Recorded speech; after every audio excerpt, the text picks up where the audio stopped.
Haros 60% kan mga barangay sa Naga City asin Camarines Sur, drug cleared na basado sa datos kan PIDEA Camarines Sur. Uyan report ni Rosie Nieva.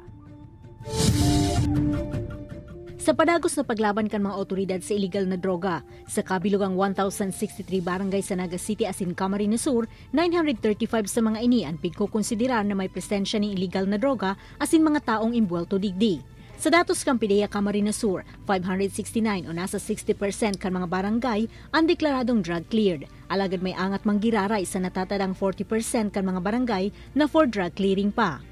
Nahihiling ta po digdi, ito pong kayang mga day pa po nag-undergo ni intervention programs.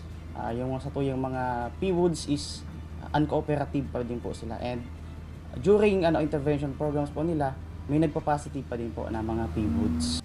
May posibilidad man subuot na may mga opisyales o empleyado kan barangay na imbuelto sa illegal na droga, kaya di pa nakakausad ang drug clearing. Alagad for validation pa subuot ang impormasyon na ini. Sa Naga City, antas ang barangay elections, may noted na nagkandidatong barangay officials na imbuelto sa illegal na droga, alagad di naman subuot ng gana.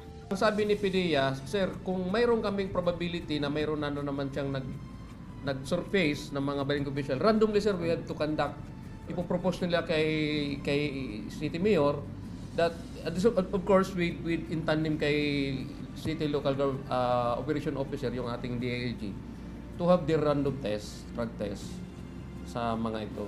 Sa Banuanin, Pamplona, nanindugan man si Liga President Dennis Tarusanan na enot ng nalinig ang linyada kan gabos na opisyales kan mga barangay sa Banuaan. Alagad nasasakitan talaga sinda sa drug clearing.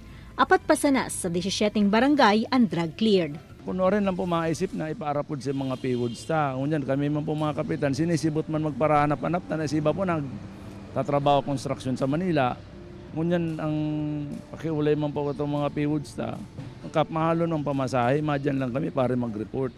Dapat po ngayon, manindo kami pagkakataon na kung nakaprograma na po ngayon araw kaning bulan, nangadag kami, di man naghahali.